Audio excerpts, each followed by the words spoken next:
आज के दमदार ट्रेड्स में आपका स्वागत है।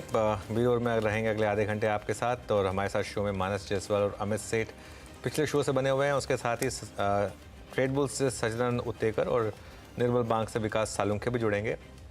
चौथी तिमाही के नंबर्स पर आरएचआई मैग्नेसिटा के सीईओ और एमडी प्रमोद सागर से करेंगे खास बातचीत। मार्केट फंडामेंटल्स के लिए आज सुदीप बंदोपाध्याय हमारे साथ जुड़ेंगे, उनसे करेंगे एक खास चर्चा। और साथ ही एक टेक्नो फंडा अप्रोच के लिए आज जेएम फाइनेंशियल के आशीष चतुर्मोहता वो जुड़ेंगे, उनसे बात करेंगे मार्केट के कुछ ट्रेंड्स को लेकर। लेकिन पहले एक नज़र मार्केट पर इस समय, और निफ्टी एट डेज लो करीब 22,587 पर, मतलब एग्जैक्टली अपने 20 डेमा के आसपास। बैंक निफ्टी अभी भी आउट परफॉर्मर, लेकिन 250 पॉइंट ऊपर हाई से स्लिप हुआ। मिड कैप इंडेक्स में भारी गिरावट, फिर से 0.5% नीचे ये इंडेक्स भी 300 पॉइंट नीचे इस समय। एडवांस डिक्लाइन बहुत ही ख़राब, 1:2 का एडवांस डिक्लाइन। और आज जो स्टॉक्स कोलैप्स कर रहे हैं उनमें टाटा स्टील 4% नीचे, बायोकॉन 3% नीचे, एचडीएफसी एएमसी 3% नीचे, Hindustan copper, JSW steel. Metals में काफ़ी वीकनेस है आज, केमिकल्स मेटल्स दोनों में। और ये जो स्टॉक्स आउट परफॉर्म कर रहे हैं उनमें जुबिलेंट फूडवर्क्स, बाटा और बीईएल। बिल्कुल, चलिए अब यहाँ से काम करते हैं, ट्रेड पिक करना शुरू करते हैं। देखिए ट्रेड थिन रखेंगे थोड़े से, और निफ्टी क्योंकि डे लो पर है, निफ्टी बैंक अभी भी करीब 250 के ऊपर है, तो ये क्रॉस कॉम्बिनेशन आई थिंक थोड़ा सा वरीसम है। कल एक बार एक कॉल लेते हैं पहले, फिर आज की लिस्टिंग पे जाएंगे। पहले लिस्टिंग देख लेते हैं वीरू, वो 15% ऊपर है क्योंकि ये इंपॉर्टेंट लिस्टिंग है। ऑफिस ये इसका नाम ही इस तरीके से रखा गया है, ऑफिस स्पेस सोल्यूशन। तो इसके लिए ऑफिस तो ये काफ़ी इंटरेस्टिंग नाम था, मेरे को नाम काफ़ी इंटरेस्टिंग लगा था। ठीक ठाक यहाँ पर बिजनेस मॉडल है, और ठीक ठाक यहाँ पर सब्सक्रिप्शन भी थे। तो 13% ऊपर इस समय खुलता हुआ। जी हाँ, इशू प्राइस 383 और करीब 600 करोड़ रुपए उन्होंने जुटाए थे। 436 पैकेट ट्रेड करता हुआ office space solution. Trade pick करते हैं मानस जी, अमित जी और सचिन और विकास जी हमारे साथ जुड़ चुके हैं। सचिन जी, आपका इस वक्त का top trade. Good morning Virendra ji, good morning Anuj ji, and good morning to all the panelist. Classic day है मुझे लग रहा है यहाँ पर आईटी वर्सेस बैंक का, जहाँ पर बैंक्स में थोड़ी सी खरीदारी नजर आ रही है। एंड जिस तरीके से मार्केट पोजीशन है, मुझे लग रहा है 22,530 एक अहम सपोर्ट जोन होगा आज के सत्र के लिए। ऑन द हायर साइड 22,730 जहां पर इसका 5 डे एक्सपोनेंशियल मूविंग एवरेज अभी टिल्ट हुआ है, तो मुझे लग रहा है वो एक काफी इंपॉर्टेंट क्लस्टर ऑफ रेजिस्टेंस होगा। तो मुझे लग रहा है इसी पर्टिकुलर दायरे में आज की पूरी ट्रेडिंग एक्टिविटी होगी। एंड उसी लिहाज से मुझे लग रहा है थोड़ा सा हम इस दायरे के निचले स्तर पे है, तो यहाँ पर दोनों जो ट्रेडिंग आइडिया थे वो ऑन द लॉन्ग साइड है। पहला स्टॉक होगा कोटक महिंद्रा बैंक का। जिस तरीके से यहाँ पर कंसोलिडेशन है, अपने प्रीवियस डे स्विंग लो को इसने काफी अच्छी तरह रिस्पेक्ट दिया है, एंड वहां से थोड़ी सी रिन्यूड स्ट्रेंथ नजर आ रही है। तो मुझे लग रहा है अगर मार्केट में एक अच्छी रिकवरी होती है तो इसका कंट्रीब्यूशन काफी शानदार होगा। सो 1740 के लक्ष्य के लिए यहाँ पर कोटक महिंद्रा बैंक में on a decline up to 1694 आपको खरीदारी करनी है। स्टॉप लॉस 1680 पे लगाना है। The second call is Bata India. यहाँ पर रिकमेंडेशन हमने हमारे क्लाइंट्स को भी दी है, ये मेरा डिस्क्लोजर होगा। ओवरऑल स्ट्रक्चर अगर हम देखें तो एक लो टॉप लो बॉटम सीक्वेंस से ये टर्न अराउंड नजर आ रहा है। जिस तरीके से डेली चार्ट पे inverse head and shoulder formation है, ऑलमोस्ट इसका ब्रेकआउट यहाँ पर एस्टैब्लिश हो चुका है। एंड पैटर्न के लिहाज से टारगेट्स काफी लंबे हैं, बट ट्रेडिंग के लिहाज से मुझे लग रहा है 1440 तक ये पर्टिकुलर मोमेंटम एक्सटेंड होना चाहिए। तो यहाँ पर अभी भी खरीदारी करने की सलाह होगी। अगर डिक्लाइंस आते भी है तो 1380 के आसपास अभी फिलहाल एक फ्रेश अच्छा सपोर्ट एस्टैब्लिश हो चुका है। सो 1365 के स्टॉप लॉस के साथ अभी भी बाटा इंडिया में खरीदारी की जा सकती है 1440 के टारगेट के लिए। तो ये हो गई सचिन के पिक्स। मानस, आपके फ्रेश दो आइडियाज इस समय के। तो देखिए, एक लॉन्ग रिकमेंडेशन है और एक शॉर्ट रिकमेंडेशन है। पहला लॉन्ग रिकमेंडेशन एबीएफआरएल में है। स्ट्रक्चर बहुत पॉजिटिव है, कल के हाई को स्टॉक ने ऑलरेडी ब्रीच कर दिया है। आई थिंक एबीएफआरएल में करंट लेवल्स पे खरीदारी करनी चाहिए। 294 के स्टॉप लॉस से 310 रुपए तक के टारगेट्स पॉसिबल है स्टॉक में। शायद आज ही आपको देखने को मिल जाए, अगर मार्केट में कोई रिवर्सल लोअर लेवल पे देखने को मिला तो। सेकंड स्टॉक जो है वो सेल रिकमेंडेशन है। एमसीएक्स पे एक सपोर्ट ब्रीच हुआ है, 3660 के आसपास एक सपोर्ट था, स्टॉक ने उसको ब्रीच किया है। Lower top lower bottom charts पे दिख रहे हैं। तो एमसीएक्स में बिकवाली करने की राय रहेगी। 3710 का आपको स्टॉप लॉस लगा के एक बिकवाली करने का ट्रेड लेना है, और 3525 3525 तक के टारगेट्स पॉसिबल है, जहां पर 100 मूविंग एवरेज आता है। तो यहाँ पे M6 सेल है, ये सेल ट्रेड। अब एक काम करते हैं, अमित जी के 2 ट्रेड्स लेते हैं। अमित जी, आप क्या पिक कर रहे हैं? जी वीरेंद्र जी, मैं पीएनबी के साथ जाना चाहूंगा। यहाँ पे भी अगर मार्केट में थोड़ा भी इंट्राडे रिवर्सल इंडेक्स में आता है तो यहाँ पे एक अच्छा ट्रैक्शन मिल सकता है। पीएनबी का स्ट्रक्चर देखें तो इसने काफी दिनों से अच्छा खासा कंसोलिडेशन किया है 10 और 20 डेमा पे। स्टॉक ने अपने 127 128 के लेवल्स गिव अप नहीं किए जब निफ्टी में क्रैक भी आ रहा था। तो इसे बाय करें। 126 का स्टॉप लॉस रहेगा और टारगेट्स रहेंगे 134 रुपए के, 134 के। दूसरा मेरा एक कंटिन्यूएशन शॉर्ट ट्रेड रहेगा। अर्ली मॉर्निंग में मैंने एसआरएफ में शॉर्ट दिया था। SRF continues to be weak, सारे की मूविंग एवरेजेस के नीचे ट्रेड कर रहा है, बट 200 डे के भी नीचे। और जब बाजार में तेजी थी तब भी एसआरएफ ने कुछ नहीं किया। तो अब स्टॉप लॉस रिवाइज कर लेंगे फ्यूचर्स में 2250 के आसपास और टारगेट्स रहेंगे 2175 के। ओके, मैं थोड़ा सा एक रिग्रेट हो रहा है कि वो मैं गावस्कर की ट्रेड कैंसिल करा दी थी बाटा वाली। बाटा कोई बात देखिए, नहीं, वो एहतियात थी। हाँ नहीं वो बिल्कुल एहतियात बिल्कुल बिल्कुल वो खैर। लेकिन एक चीज़ है, खराब नंबर पे bottom डिलेमा आने पे पर। ट्रेड नहीं करना चाहिए। ये एक्चुअली मैं बताऊँ मैं क्यों बोल रहा हूँ, ये मेरी स्पॉटलाइट की शॉर्ट लिस्ट में भी था और मैंने इसको मैंने चुन लिया था ऑलमोस्ट, फिर मैंने नंबर देखा तो मैंने हटा दिया था। ये मेरी स्पॉटलाइट की आज शॉर्ट लिस्ट में था, लेकिन मैं नंबर देख के हटा दिया था क्योंकि नंबर खराब थे। लेकिन खराब नंबर पर अगर स्टॉक चल जाए तो मतलब बॉटम बना। बहुत एक मार्केट के कुछ बेसिक उसूल होते हैं यहाँ पर। चलिए, आई थिंक विकास जी की ट्रेड्स रह गई हैं। वीरू, विकास जी गुड मॉर्निंग, आपकी ट्रेड्स। गुड मॉर्निंग अनुज जी। देखो, दोनों भी मेरे ट्रेड सेल साइड के रहेंगे। दो स्टॉक जो है जहां पे एक अप ट्रेंड के बाद एक रिट्रेसमेंट देखने मिला था, बट वो कंटिन्यू होते हुए देखने मिलेगा। पहला रहेगा यूबीएल। यूबीएल यहाँ पे 1850 के नीचे ट्रेड करते हुए देखने मिल रहा है और यहाँ पे एक अपवर्ड ट्रेंड लाइन जो है उसका एक ब्रेक डाउन हो चुका है। लास्ट 2 ट्रेडिंग सेशन में 50 डीएमए के आसपास सस्टेन करते हुए देखने मिल रहा था, बट आज वापस उसमें ब्रेकडाउन हो चुका है। तो नीचे में जो टारगेट निकल के आ रहे हैं 1760 के आसपास के टारगेट यहाँ पे आते हुए देखने मिलेंगे टुवर्ड्स 200 डीएमए। अपसाइड में जो स्टॉप लॉस यहाँ पे निकल कर आज के डेज हाई के स्टॉप लॉस से इसको सेल करना है। 1880 के स्टॉप लॉस से यूबीएल को यहाँ पे सेल कॉल लेके जाना है। दूसरा भी मेरा सेल कॉल रहेगा श्रीराम फाइनेंस। यहाँ पे भी एक इम्पोर्टेंट जो लेवल थी लास्ट 4 to 5 ट्रेडिंग सेशन में जो 100 डीएमए पे वो क्लोजिंग बेसिस पे सस्टेन कर रहा था, लेकिन आज कल जाते जाते उसने बिलो 100 के ट्रेड आते हुए देखने मिला और आज वहां पे क्रैक देखने मिल रहा है। तो मुझे लगता है नीचे में 2270 के आसपास के टारगेट यहाँ पे आते हुए देखने मिलेंगे और आज का डेज हाई का इसमें एक स्टॉप लॉस रखना है जो 2380 का है। तो 2380 के स्टॉप लॉस से 2270 के लिए श्रीराम फाइनेंस को शॉर्ट करना। ओके, अच्छा एक मैं टेक और ले लूँ कुछ ट्रेड्स पे, उसके बाद थोड़ा सा आगे बढ़ेंगे। एक बार फार्मा स्पेस में ज़रा प्लीज़ एक बार ग्रैनुअल्स लेके आइएगा। ग्रैनुअल्स करीब 428 पे। सचिन, बहुत एग्रेसिव होकर अगर मैं कुछ बात करूँ, जैसे मैं फार्मा में कुछ ट्रेड्स को लोकेट करने की कोशिश कर रहा था, ये फार्मा में लोअर ट्रेजेक्ट्रीज में पिक करने लायक क्या लग रहा है आपको? एक बार 2 स्टॉक्स रखिएगा, ग्रेनुअल्स और दोनों बेस बना के निकलने की कोशिश करते हुए ऊपर 10 डे एक्सपोनेंशियल मूविंग एवरेज का बेस बनाया। आपका व्यू इस पे? देखिए, ग्रैन्यूल्स का स्ट्रक्चर थोड़ा सा हेल्दी है। इनफैक्ट काफी समय से यहाँ पर एक लो टॉप लो बॉटम सीक्वेंस थी एंड पिछले हफ्ते में जिस तरीके से एक गैप अप ओपनिंग हुई थी 410 का जो बेस है वो उसने रिकन्फर्म किया था। वहां से एक अच्छी higher top higher bottom sequence यहाँ पर नजर आ रही है। अपने 5 डे एक्सपोनेंशियल मूविंग एवरेज को अच्छी तरह इसने रिस्पेक्ट दिया है। प्लस वीकली चार्ट्स पे भी अगर हम देखें तो 5 वीक एक्सपोनेंशियल मूविंग एवरेज का सपोर्ट भी लगभग अराउंड 520 525 के जोन में ही प्लेस्ड है। तो मुझे लग रहा है आज का जो स्विंग लो बना है 426 के आसपास, मुझे लग रहा है उसी पर्टिकुलर बेस को रिकन्फर्म कर रहा है। तो आई थिंक 520 के स्टॉप लॉस के साथ यहाँ पर लॉन्ग पोजीशंस गार्नर करने में कोई हर्ज नहीं है। इनफैक्ट 1 से 2 दिनों में अगर मार्केट थोड़ा सा स्टेबलाइज हो जाता है तो मुझे लग रहा है अगला स्विंग लगभग अराउंड 445 के पार होना चाहिए। तो आई थिंक खरीदारी की जा सकती है 420 के स्टॉप लॉस के साथ। ओके, चलिए अब एक काम करते हैं, अब बात करते हैं कुछ नंबर्स की। आरएचआई महंगा सीटा के चौथी तिमाही के घाटे में कमी आई है और 680 करोड़ के मुकाबले 258 करोड़ का घाटा हुआ है। आय में 8% और एबिडा में 218% का उछाल है। मार्जिन में भी सुधार देखने को मिला है। इस पर बातचीत करने के लिए हमारे साथ कंपनी के सीईओ और एमडी प्रमोद सागर जुड़ गए हैं। Pramod ji good morning. Operational numbers अच्छे रहे आपके। यहाँ से आगे किस तरीके के नंबर्स रहेंगे और खासतौर से वॉल्यूम ग्रोथ कैसी रहेगी?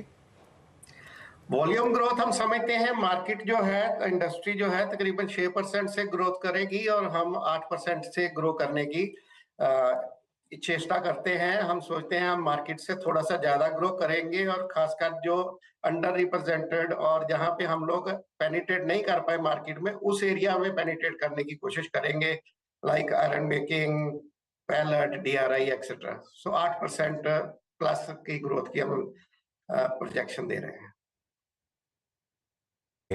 और मार्केट शेयर कितना है आपका इस समय और कितना मार्केट शेयर हो सकता है? इस वक्त मार्केट शेयर हमारा तकरीबन 30% है और हम सोचते हैं कि आने वाले 3-4 साल में हम 35%, 35% से ऊपर इसको ले जाएंगे।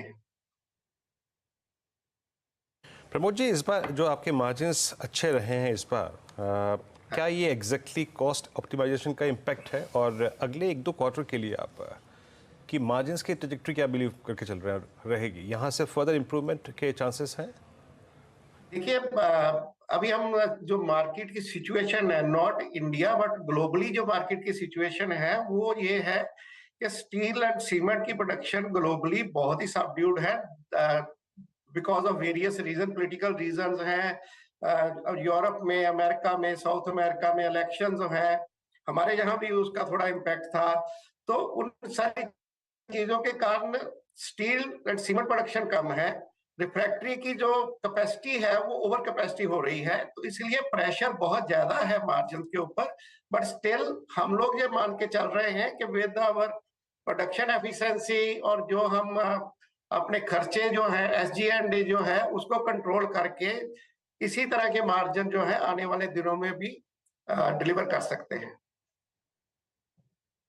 अच्छा प्रमोद जी, जो आपका न्यूली एक्वायर्ड एसेट है डालमिया एसेट, इसके रेवेन्यू अप्रॉक्सीमेटली इस बार रहे 200 करोड़ रुपए की और करीब करीब 10% की मार्जिन ट्रैजेक्टरी।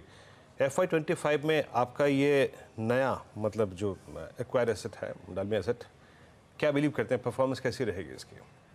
हम सोचते हैं ये जो एक्वायर्ड एंटिटी है इसमें हम 14-15% से ग्रो करेंगे। ओवरऑल कंसोलिडेशन लेवल पे 8-9% के आसपास ग्रो करेंगे एंड मार्जिन जो है वो भी इसमें एक्वायर्ड एंटिटी में तकरीबन 12 से 13% हो जाएंगे।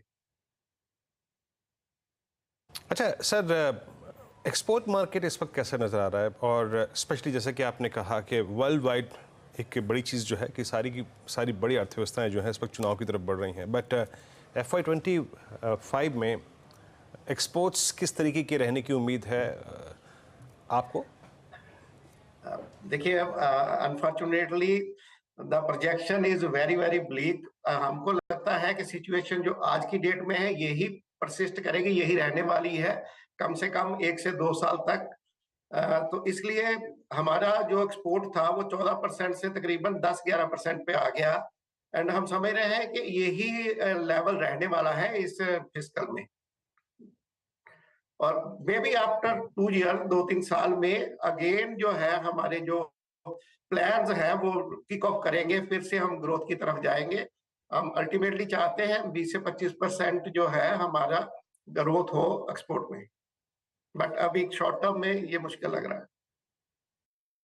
राइट, चलिए बहुत बहुत शुक्रिया आज हमारे साथ जुड़ने के लिए सागर जी आपका, और ऑल द बेस्ट आपको इस फाइनेंशियल ईयर के लिए। चलिए आगे बढ़ते हैं अब, और हमारे साथ अब मार्केट फंडामेंटल्स डिस्कस करने के लिए सुदीप बंदोपाध्याय जुड़ गए हैं। Sudeep, good morning. सुदीप, पहले मैं आपसे व्यू चाहूँगा ये फुटवेयर स्टॉक्स पर। आज बाटा बहुत शानदार रिएक्शन दिखाता हुआ, और कल हमने कैंपस में भी एक बहुत पॉजिटिव मूव देखा था। क्या इस स्पेस में कोई स्टॉक है जो आपके रेडार पर हो? गुड मॉर्निंग अनुज। देखिए, मैंने कैंपस के नतीजे भी देखे हैं, बाटा के नतीजे भी देखे हैं। नतीजे जैसे भी हो, मुझे लगता है बाटा में ज्यादा पोटेंशियल है, और बाटा में निवेशकों को लेने के लिए मैं उनको जिक्र कर रहा था, एंड लंबी अवधि के लिए थोड़ा। कैंपस और बाटा में अंतर यह है कि बाटा एस्टैब्लिश्ड है, बहुत अच्छा स्प्रेड है, और रूरल डिमांड पिकअप की अब बात हो रही है। अगर रूरल डिमांड पिकअप जल्द हो जाता है तो उसका बहुत बड़ा फायदा बाटा को मिलेगा, क्योंकि इसके जो आउटलेट्स हैं देश के नुक एंड कॉर्नर में स्प्रेड है। इसके अलावा अगर देखें नंबर ऑफ SKUs, वो बाटा में बहुत ज्यादा है कंपेयर टू कैंपस फुटवेयर। तो बिटवीन द फुटवेयर कंपनीज मुझे लगता है कि बाटा में नजर दिया जा सकता है और बाटा में खरीदारी की जा सकती है। बाकी जो नीश प्लेयर्स हैं या जो कंपैरेटिवली छोटे हैं या जिनका स्प्रेड कम है, सिर्फ अर्बन सेंट्रिक है, उससे बेहतर होगा बाटा में फोकस किया जाए। ओके अच्छा सुदीप जी, वोलेटिलिटी है और शायद ये परसिस्ट अभी 4 जून के मेरे ख्याल से उसके बाद तक भी परसिस्ट करे अभी, बट आप लोगों ने एक बीता हुआ आई थिंक अर्निंग सीजन भी देखा। अभी आपकी शॉपिंग लिस्ट में इस प्राइस पे मतलब सबसे प्रिफर्ड सेक्टर और स्टॉक्स कौन कौन से हैं, अगर आप कंफर्टेबल हो स्टॉक से बात करने के लिए तो? देखिए, स्टॉक्स में हम लोग कंस्ट्रक्शन इंफ्रास्ट्रक्चर में बुलिश थे बहुत दिनों से और अभी भी वहां पे हमारा बुलिश ट्रेंड मेंटेन कर रहे हैं। एक बहुत बड़ा टेलविंड इस सेक्टर के साथ है और ये टेलविंड अभी हम लोगों को लगता है कि अगला 3-5 साल रहेगा। इसका फायदा सभी कंस्ट्रक्शन में जो वेल मैनेज्ड कंपनीज है इंफ्रास्ट्रक्चर कंस्ट्रक्शन में उनको मिल रहा है। एक कंपनी का मैं जिक्र करना जरूर चाहूंगा, पटेल इंजीनियरिंग।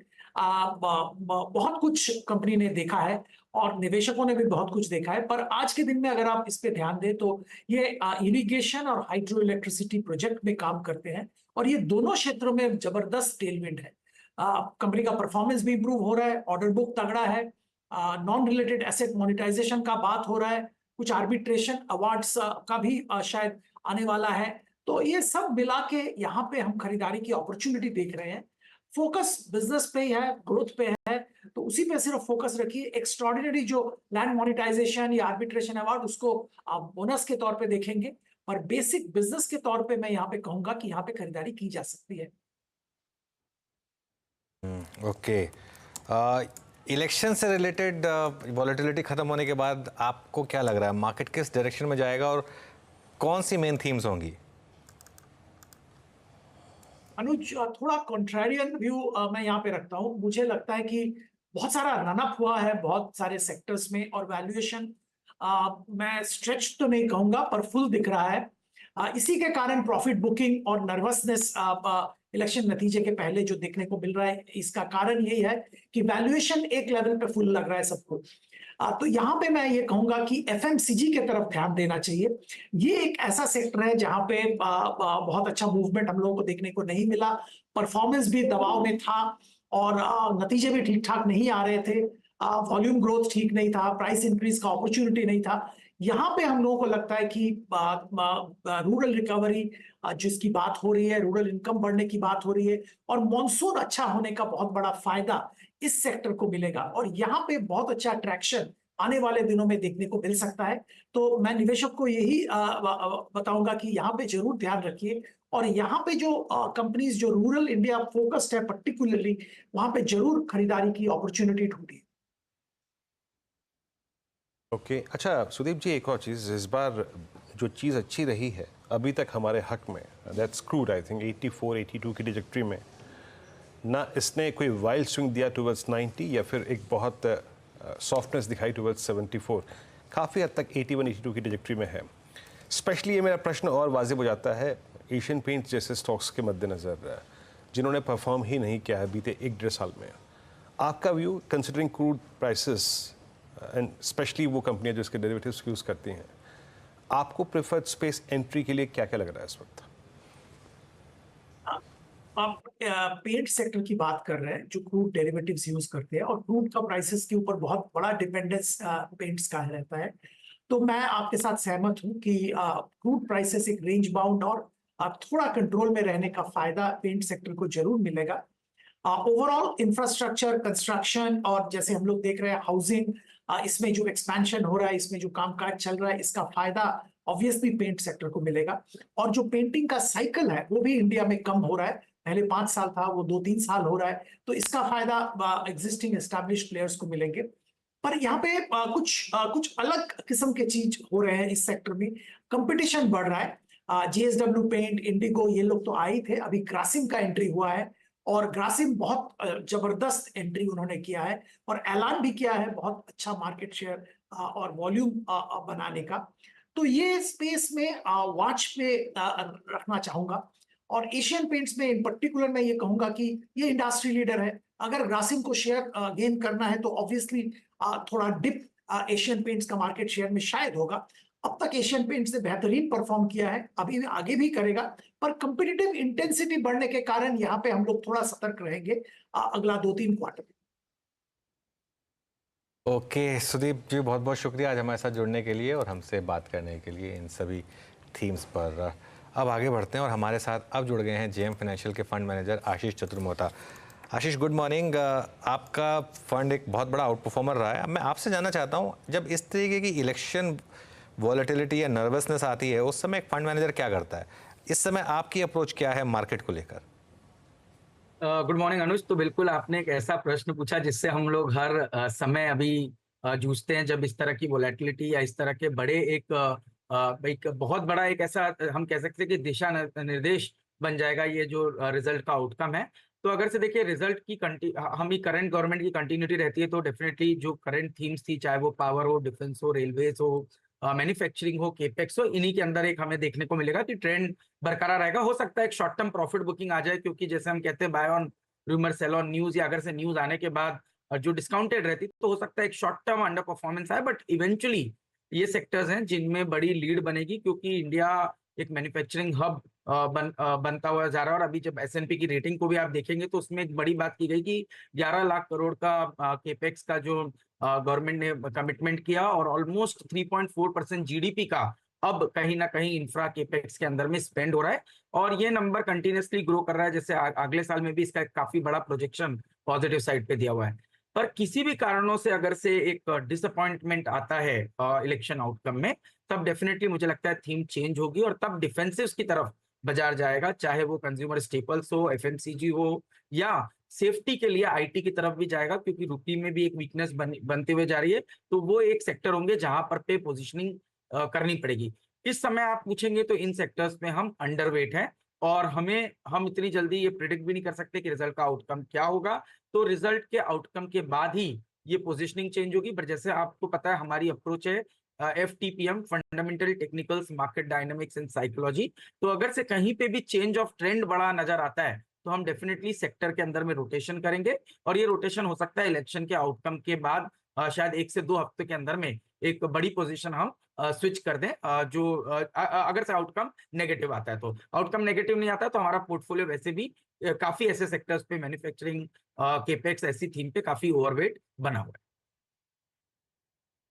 अच्छा आशीष, इस चुनावी नतीजों से कुछ स्पेस, कुछ सेक्टर्स बहुत ज़्यादा अगर आप देखें कोरिलेटेड हैं, जैसे OMCs हो गई, जैसे रेलवे स्टॉक्स हो गए, जैसे डिफेंस स्टॉक्स हो गए। अमूमन हम कह रहे हैं कि भाई क्या होगा नतीजों में चुनाव के, इनसे ये 3 स्पेस काफ़ी ज़्यादा प्रभावित होंगे। पर कल आपने मज़गांव डॉक की अर्निंग्स देखी, उनके रेवेन्यू का जंप देखिए। डिफेंस पे आपका व्यू क्या है? क्योंकि डिफेंस में सबसे ज़्यादा पैसा बना है। BEL 60 रुपये का आज 310 रुपये हो चुका है। 4,500 रुपये का आपका HAL, मज़गांव डॉक की ट्रैजेक्टरी को आप देख ही रहे हैं। ये आपने पैसा भी कमाया है, मतलब आपके PMS ने इसमें अच्छी एंट्री की थी। अभी आप इन स्टॉक्स पे क्या अप्रोच रख रहे हैं, डिफेंस स्टॉक्स पे? बिल्कुल, तो वीरेंद्र, इनमें हमने काफी अच्छा पैसा बनाया, और इस स्पेस में काफी स्टॉक हमारे पोर्टफोलियो पर है, और जिसकी हमने चर्चा भी कई बार चैनल पे की। अभी हमने कुछ समय में लास्ट 1 हफ्ते में थोड़ी प्रॉफिट बुकिंग इस स्पेस में की, क्योंकि हम काफी ओवरवेट हो चुके थे, और हमें लगा कि अब रिटर्न काफी एग्रेसिव बन चुके थे, तो हमने पोजिशनिंग थोड़ी नैरो डाउन की है, और अब हम उस तरह की पोजीशन पे जहाँ जिसको हम मैनेज कर सकते हैं। तो हमारा मानना है कि साइज ऑफ अपॉर्चुनिटी अभी भी बड़ी है। जैसे हमने आपको कहा कि पहले तो 10 लाख करोड़ का एक एस्टीमेट था, 10 लाख करोड़ की साइज ऑफ अपॉर्चुनिटी मानी जा रही थी डिफेंस को। अब ये नए एस्टीमेट कहते हैं कि 12 लाख करोड़ की अपॉर्चुनिटी डिफेंस के अंदर में। आपने कल मझगांव डॉक के नंबर देखे, थोड़े दिन पहले कोच्चि शिपयार्ड के नंबर आए, गार्डन रिच के नंबर आए, तो आपने देखा कि कितना एक सिग्निफिकेंट जंप हमें यहाँ पर अर्निंग ग्रोथ में देखने को मिल रहा है। ना जस्ट मार्जिन फ्रंट पे, बट टॉप लाइन ग्रोथ पे भी हमें एक जबरदस्त जंप देखने को मिल रहा है। तो अगर से कंपनीज 50, 60, 70% की टॉप लाइन ग्रोथ कर रही है, प्रॉफिटेबिलिटी ग्रोथ 70 to 100% के रेंज में कर रही है, तो आप देखेंगे कि ये प्राइस रिफ्लेक्शन हमें देखने को मिलेगा। और क्योंकि साइज ऑफ अपॉर्चुनिटी अभी भी बड़ी, आप एक ऑर्डर बुक से एक पोजीशन को देखिए, जैसे कि हम भारत डायनेमिक्स की बात करते हैं कि 2600-2700 करोड़ की टॉप लाइन के सामने 25-26 हजार करोड़ की ऑर्डर बुक है, और गाइडेड मिसाइल की अपॉर्चुनिटी करीब 1 लाख करोड़ की है। तो जब अपॉर्चुनिटी साइज इतनी बड़ी होती है, तो हो सकता है कि एक टेम्पररी ब्लिप एक चलने के बाद आए, बट लॉन्ग टर्म में ये स्टॉक्स काफी अच्छा बिहेव करेंगे। तो कोई भी अच्छी डिप यहाँ पर पे आती है तो मेरे हिसाब से वो वापस एक इंटरेस्ट क्रिएट करेगा इस स्पेस के अंदर।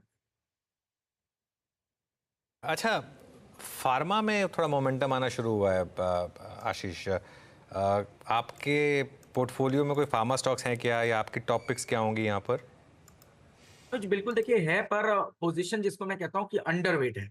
अब अंडरवेट के कारण दो तीन है। एक तो हमने देखा है कि फार्मा एक लगाड़ सेक्टर रहा पिछले कई समय तक, पर अभी एक इंटरेस्टिंग चीज जो डेवलप होना शुरू हो गई है वो यूएस में प्राइस इरोजन जो है वो सिंगल डिजिट में आना शुरू हो चुका है। तो ये काफी पॉजिटिव है फार्मा कंपनीज के लिए, और मुझे लगता है कि इस वजह से आप देखेंगे कि जैसे ही मार्केट के अंदर में थोड़ा सा एक चेंज ऑफ सेक्टर होगा, तब फार्मा काफी बड़ा आउट परफॉर्मर हो सकता है, क्योंकि अब जो प्राइस इरोजन हमें देखने को मिल रहा था उसमें एक गिरावट आ चुकी है, जिसका बहुत ही पॉजिटिव रिफ्लेक्शन फार्मा कंपनीज में होगा। और हम ज्यादा फोकस करते हैं डोमेस्टिक फोकस्ड फार्मा कंपनीज में, जैसे कि टोरेंट फार्मा की बात करें, जाइडस लाइफ की बात करें, एल्केम की बात करें। ये वो कंपनीज है जिनका मैक्सिमम बिजनेस जो है वो इंडिया फोकस्ड है, तो इनको यूएस की वोलेटिलिटी का भी थोड़ा सा कम असर आता है। बट जैसे हमने कहा कि हम अंडरवेट हैं, क्योंकि हमारे जो टेक्निकल पैरामीटर्स हैं वो इस फंडामेंटल को अभी रिफ्लेक्ट नहीं करते। उसका रीजन ये है कि अंडर परफॉर्मेंस बना हुआ है। चार्ट वाइज आपने देखा है अनुज, अब जाकर के प्राइस में स्टेबिलिटी आना शुरू हुई है। और जैसे मैंने कहा, इलेक्शन के आउटकम के बाद अगर से कोई नेगेटिव आउटकम आता है तो हम डेफिनेटली फार्मा पे ओवरवेट होने की गुंजाइश रखते हैं और उसको बढ़ाने की कोशिश करें। अच्छा आशीष, ऑटो पे आपका व्यू, मतलब बीते 2 महीने में आपने ऑटो में क्या किया, एंड स्पेशली इस अर्निंग्स के बाद आप देखिए इस अर्निंग्स में क्या क्या था। मारुति के नंबर्स थे, एमएनएम ऑल टाइम हाई पे चला गया। एमएनएम ने तो 1.5 महीने के अंतराल में 500 रुपये का मूव दिया। Ashok Leyland all time high. That means two wheeler segment जिसने CY23 के सेकेंड हाफ को डोमिनेट किया था, तो CY24 के इस फर्स्ट हाफ में पैसेंजर व्हीकल सेगमेंट ने किया। टाटा मोटर्स, मारुति 13,000 पे, और आपका एमएनएम ने तो खैर बहुत अच्छा मूव दिया। आयशर को देखिए आप, ऑटो में कहाँ बुक किया और क्या ऐड किया आपने?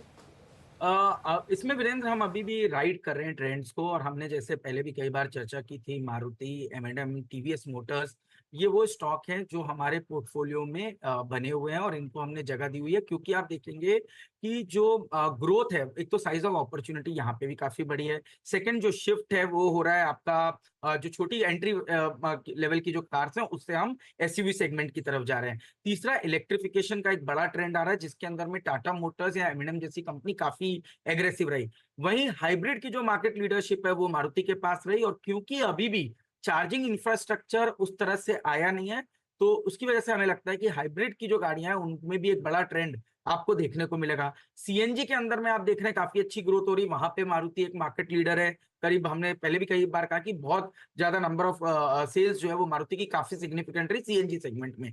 तो इस वजह से हमें लगता है कि एक तो ये काफी पॉजिटिव है। सेकंड, ऑटो एक सिक्लिकल सेक्टर, और सिक्लिकलिटी में हम देखते हैं जब ये साइकिल चालू होती है तो ये कम से कम 5 साल चलती है, और अभी आप देखेंगे तो ये साइकिल को कंप्लीट हुए सिर्फ 3 साल हुए। तो हमें लगता है आने वाले 2 सालों में भी आपको ऑटो के अंदर में एक अच्छी ग्रोथ देखने को मिलेगी। अब इसका बेनिफिट ऑटो एंसिलरीज कंपनीज में भी देखने को मिलेगा। तो चाहे आप यूनो मिंडा जैसी कंपनी देखिए, जो कंटेंट पर व्हीकल उनका बढ़ता जा रहा है, इलेक्ट्रिफिकेशन का बेनिफिट उनको मिलता जा रहा है, तो यूनो मिंडा जैसी कंपनी काफी पॉजिटिव रहेगी। कुछ बियरिंग्स कंपनी है जिनको बड़ा बेनिफिट मिलेगा, और हमने परसों आपके चैनल पे चर्चा की थी एक्साइड इंडस्ट्रीज की, जो मुझे लगता है कि एक बहुत ही बेहतरीन प्ले है इस पूरे ऑटो एंसिलरी को प्ले करने का।